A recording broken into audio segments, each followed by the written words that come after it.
যখন তোমার কেউ ছিল না তখন ছিলাম আমি, এখন তোমার সব হয়েছে, পর হয়েছে।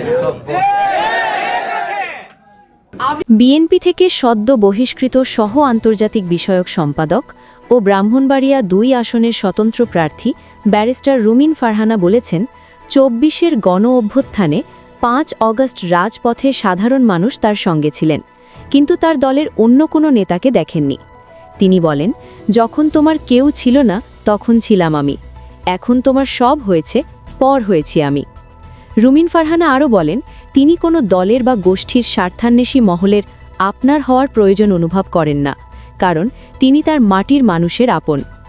তিনি তার নির্বাচনে দাঁড়ানোর সাহস জনগণের পাশে থাকার কারণে পেয়েছেন।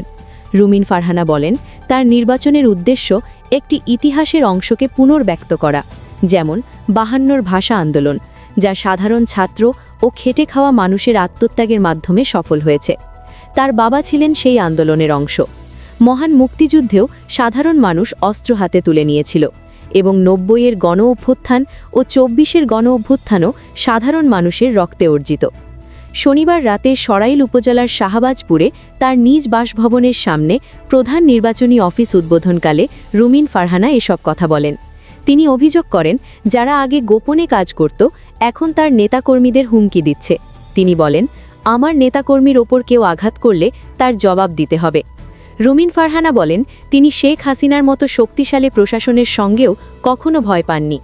বর্তমান অন্তর্বর্তীকালীন সরকার সুষ্ঠু নির্বাচন নিশ্চিত করবে, তাই ব্যালট বাক্সে কোনো বিশেষ মার্কাকে জয়ী করার সুযোগ নেই।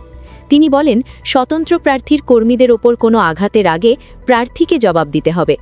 নির্বাচনী অফিস উদ্বোধন শেষে বিএনপির প্রয়াত চেয়ারপারসন বেগম খালেদা জিয়ার রুহের মাগফেরাত কামনা করে দোয়া করা হয়।